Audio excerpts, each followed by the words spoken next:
Hi, my name is Nadia Wiseout, and I'm a Mi'kmaq woman from Liscouche, Quebec. I would say my biggest accomplishment would be during the summer of 2014, where I won 4 gold medals at the North American Indigenous Games in track and field.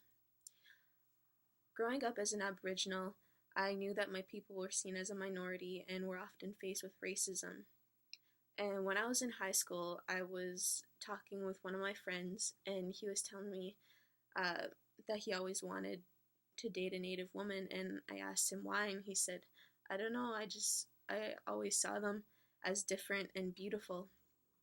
And at first I took it as a compliment, but then later I got to thinking about it, and it kind of made me think of how society portrays Native women with this sexual image and gives men and women the wrong idea of who Native women actually are and what they have to offer. And I wanted to share this quote because I think it relates to it. I feel like young girls are often told that they have to be a princess and be all delicate and fragile.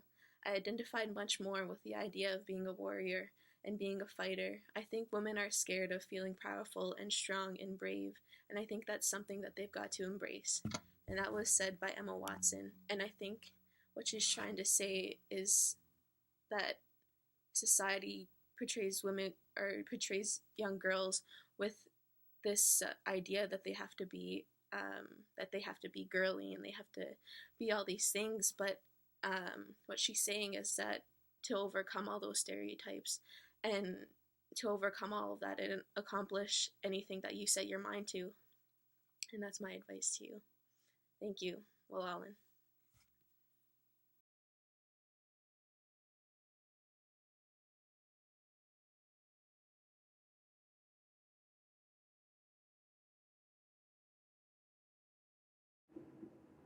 Something I learned quickly is that when having depression, it's very hard to go to school and be around others.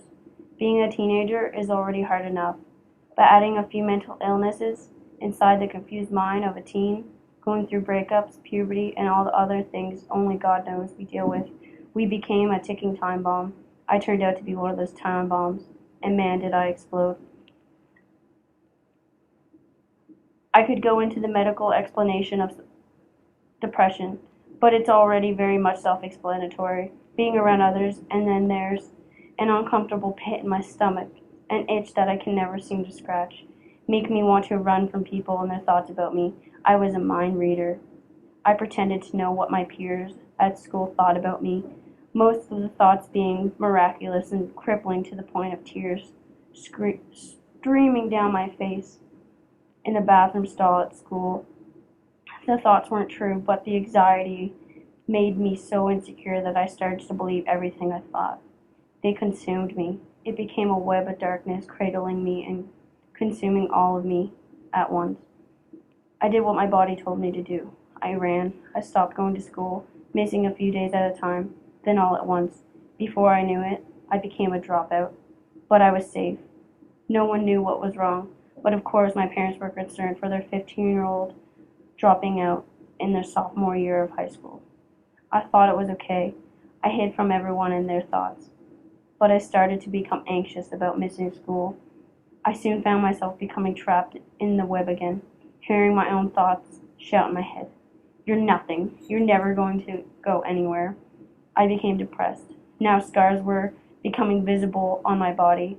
I showed my anxiety of what I thought people thought about me. Immediately, my parents took action and brought me to the hospital all at once. Everyone realized it wasn't easy. Doctors started to give me medication that sounded like it came from a Dr. Seuss book, and friends began to reach out to me. When others left, I slowly got my courage and self-esteem up, just fast enough to get back into school. Without the help of doctors, friends, and my parents, I wouldn't be here today. I'd be stuck in that web. Now, I just keep taking each day one step at a time, letting myself heal, learning to like myself, even if it's just little things. I have finally begun to shut out the voices that fed me the lies for so long.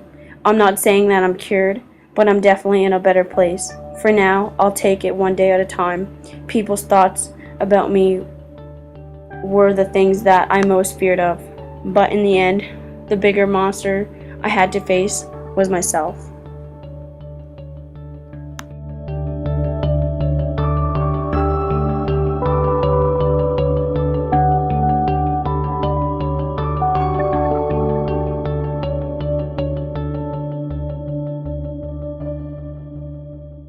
Hi, my name is Alan Poultice Jr. I'm the St. Mary's Community Planner here at St. Mary's First Nation.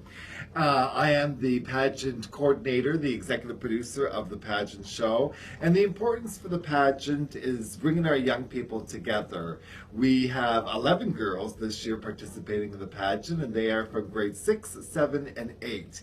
We capture that age group because, of course, they're a great age group to work with, to mentor. I work with 3 other volunteers here in the community that mentor these girls, and we do a number of items with them, such as, of course, mentoring them on self-esteem, on, of course, working on their cultural identity, and, of course, bringing out their talents in them.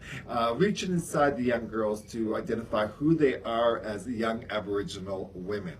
Now, these young girls, of course, have many challenges, just like all other girls do here, of course, in this beautiful country of ours. But, of course, being an Aboriginal girl, they can face racism, they can face peer pressure, they can face self-esteem issues. And by being in the pageant, we work with these young ladies to, of course, overcome these challenges. And we do a number of exercises with them to, of course, face the situations that they find themselves in every day, whether it's in school, on the playground, or, of course, in their daily routines from day to day.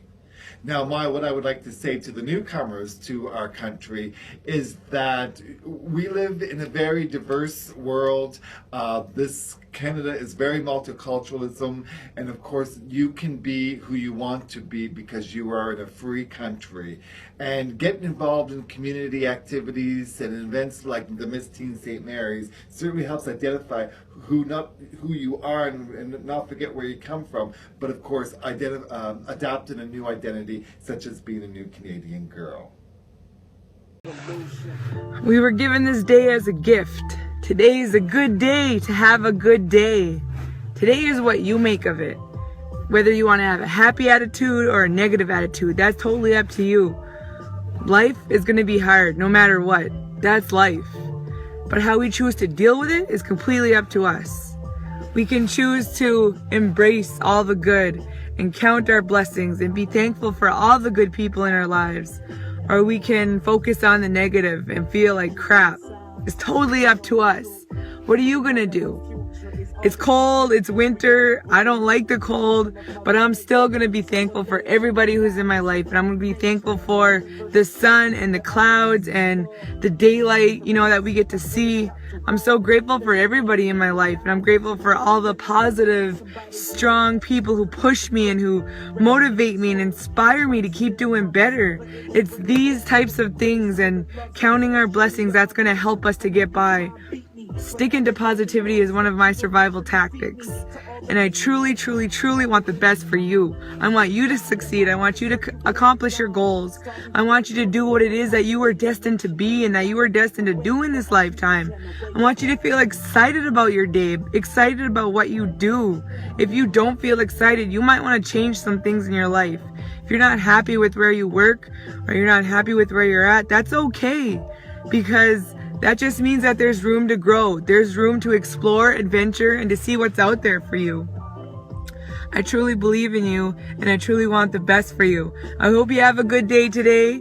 Talk those positive thoughts. Tell yourself, today is going to be awesome. I'm going to make today awesome. I'm going to make the most of my gifts today. I'm going to have an amazing day because I choose to. I choose to be happy. I choose to be grateful for all the small things. I'm so grateful today for water and food. Those are big. Those are huge. Not everybody gets those things. Try to say 2 things that you're grateful for after this video. And I hope you have an amazing day. Watch your mood lift when you say thanks. When you give that thanks. That attitude of gratitude will help you to carry you out to have an awesome day. Here's a hug for you from Oxford, Nova Scotia. I'm on my way to Moncton. Aloha vibes.